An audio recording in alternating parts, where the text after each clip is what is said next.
नमस्कार दोस्तों, लीजिए आपके सामने प्रस्तुत हूँ छोटी कहानी सिरहाने की गुफ्तगू। 12 बजने को हैं। लगता है आज फिर नींद नहीं आएगी। कल भी यही हुआ था। शाम को सलूनी से कितना मना किया था कॉफ़ी मत पिलाओ, लेकिन सुनती कहाँ है। पिला दी कॉफ़ी।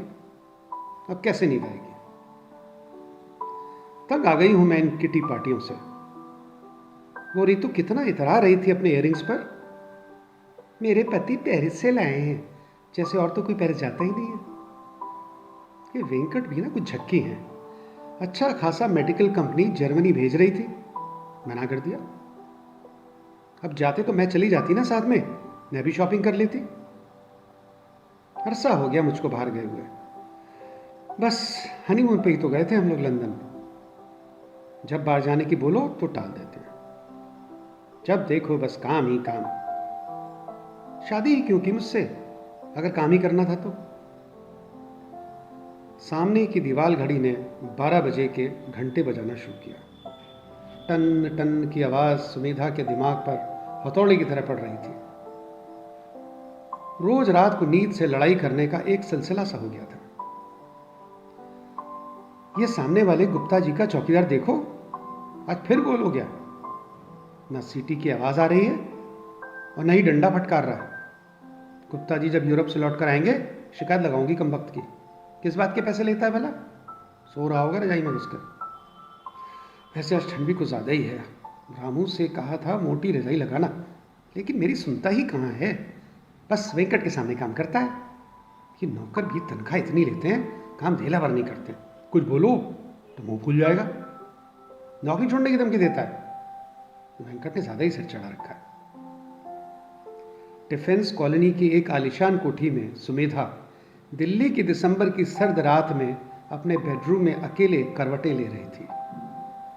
उसके पति डॉक्टर वेंकट मेहता एक कॉन्फ्रेंस में 5 दिन के लिए मुंबई गए हुए थे। आज तीसरा दिन था और सुबह से फोन का इंतजार था और फोन नहीं आया।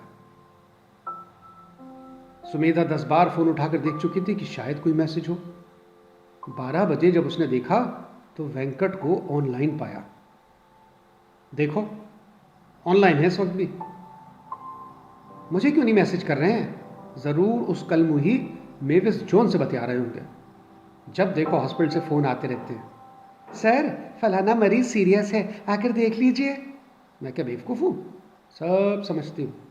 ये नर्स भी ना खूब डोरे डालती है। क्रिसमस पर कैसे केक लेकर आ गई थी। सर आपके लिए स्पेशल रम केक बनाया है। बढ़िया ही केक वाली। न जाने हॉस्पिटल में क्या क्या गुल खिलाते हैं लोग। तो वेंकट भी तो दिल फेंक है। उस दिन पार्टी में कैसे मिसेस कुलकर्णी के पेटीकोट में ही घुसे चले जा रहे थे। सब एक जैसे होते ही मर्द। बाहर सड़क पर 2 कुत्ते आपस में लड़ रहे थे। रात के सन्नाटे में भौंकने की आवाज कर्णभेदी हो रही थी। कोलाहल सुनकर पड़ोस के दुग्गल जी की कुतिया लूसी भी जाग गई और 8वें स्वर में उसने भौंकना शुरू कर दिया। अब इस मरी लूसी को कौन चुप कराए।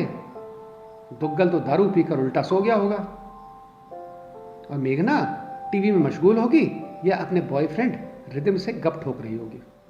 खूब नैन मटक्का चल रहा है आजकल इन दोनों का। खूब सब जगह उड़ रही है इनकी। मेरी बला से सानू की कल खबर लूंगी उसकी। अरे कुत्ते पालने का शौक है तो उससे चुप भी तो रखो। मेरा बस चले तो सुसरी को जहर दे दूं, मार दूं। उफ, ये कमबख्त नींद क्यों नहीं आ रही है। सुमेधा उठी और बाथरूम में चली गई। सामने खूंटी पर वेंकट का एक रेशमी गाउन टंगा हुआ था। टॉयलेट सीट पर बैठे बैठे उसने गायम को हाथ से सहलाना शुरू किया। ओह देखो भूल गई ले जाना। गलती मेरी है, मुझे रख देना चाहिए था। कितना प्यारा गाउन है। मैंने ही तो खरीद के दिया था उनको पिछले बर्थडे पर।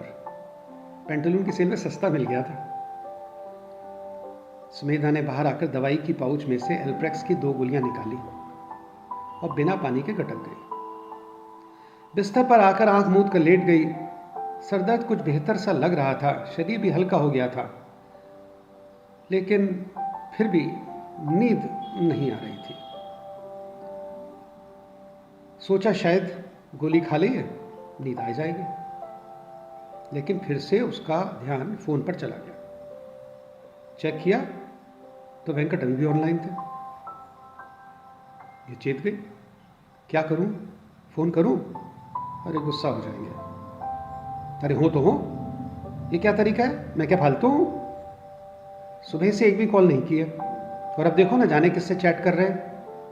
सुमेधा ने वेंकट का फोन डायल किया, घंटी बजी लेकिन तुरंत काट दिया।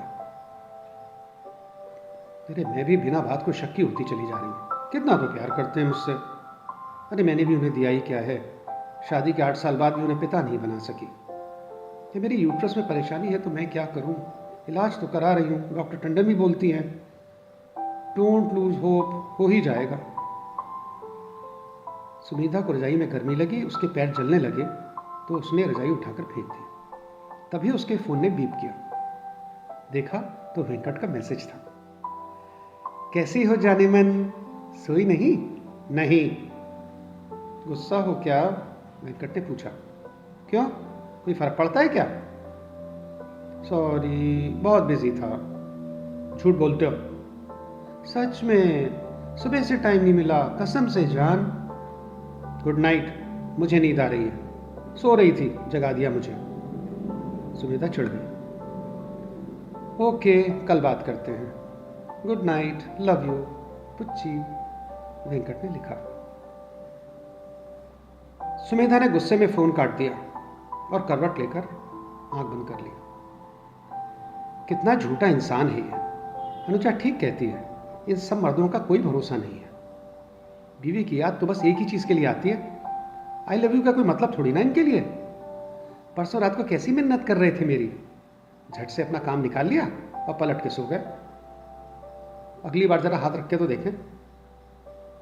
हाथ नहीं रखने दूंगी, सेल्फिश इंसान, हाँ नहीं तो। तभी बाहर सीटी की आवाज आई, जागते रहो। चौकीदार चिल्लाया, लो आ गया कमबख्त, अब थोड़ी देर चिल्लाएगा फिर सो जाएगा। लेकिन कुछ भी कहो, चौकीदार होने से डर तो कम हो जाता है, वरना कोहरे में कितनी चोरियां होती हैं। देखो वेंकट भी कितने लापरवाह हैं। कहा था कि हीरे का सेट लॉकर में रख आते हैं, लेकिन उस चुड़ैल बेबे से फुर्सत मिले तब करे ना मेरे काम। किस दिन कोई गला ही काट के रख जाएगा मेरा। माँ ने कितने प्यार से मुझे सेट दिया था, पापा की तो हैसियत भी नहीं थी। पापा की याद आते ही सुमेधा को रोना आ गया। अभी कुछ साल पहले ही उनकी कैंसर से मृत्यु हुई थी। सुमेधा का मन भारी हो गया, वह उठकर खिड़की पर गई और बाहर झांकने लगी। कोहरा पूरे शबाब पर था, मंद मंद हवा भी चल रही थी, उसके चेहरे को स्पर्श करने लगी। उसे बहुत अच्छा लगा। कुत्तों का भौंकना भी शांत हो गया था, लेकिन बगल की लूसी अभी भी मिमिया रही थी। चौकीदार भी गायब हो गया था। घड़ी में 1 बज चुका था। क्या करूं? क्या एक गोली और खा लूं? डॉक्टर गर्ग ने तो कहा था कि भाभी जी एक ही गोली खाइएगा। अब क्या करूं, नींद नहीं आ रही है तो क्या होगा, सुबह देर तक ही तो सोती ही रहूंगी, ये मर जाऊंगा। और मर भी गई तो क्या हो जाएगा, किसको फर्क पड़ता है। वेंकट तो तुरंत दूसरी शादी कर लेंगे, शायद मैं भी सही कर ले। नर्सिस डे पर कैसे चिपक कर बैठी थी, मेरा बस चलता तो कलमुई का वही मुंह नोच देती। सुमेधा उठी और फिर से हथेली पर 2 गोलियां उसने रख ली। थोड़ी देर सोचती रही, फिर 1 गोली खाई। ख्यालों के सागर में गोते लगाने लगे। डॉक्टर गर्ग है बहुत नेक दिल इंसान, कितना मीठा बोलते हैं और गाना तो कितना ही सुंदर गाते हैं भाई। उस दिन मेरा हाथ पकड़ा पल्स देखने के लिए तो मैं तो शर्मा ही गई थी। कितनी गर्माहट थी उनके हाथ में, मन किया था मेरा बस हाथ पकड़े रहें। कैसी पागल हूं मैं, हे शिवा शिवा शिवा, क्या फालतू की बातें सोच रही हूं। जिस मंजिल जाना नहीं उसका रास्ता क्या देखना। सुमेधा उठी और अपनी मानसिक ज्वाला शांत करने के लिए 1 गिलास पानी पी गई। विचारों का सिलसिला दिमाग को झकझोरने लगा और वो फिर सोचने लगी कि गर्ग देखने में है तो हैंडसम। उस दिन कितने खूबसूरत लग रहे थे नीले सूट और लाल टाई में। कह रहे थे भाभी जी आप साड़ी में बड़ी अच्छी लगती हैं। वेंकट को तो कोई फर्क ही नहीं पड़ता, मैं कुछ भी पहनूं। वेंकट वैसे कुछ भी कहो बदल से गए हैं। पहले कितना ख्याल रखते थे मेरा, बात बात पर मेरे को हर चीज लाकर दे दिया करते थे, किसी बात को नहीं टालते थे। ठंड ने तेवर दिखाने शुरू कर दिए थे। सुमेधा ने फिर से रजाई में खुद को लपेट लिया और आंख बंद कर ली।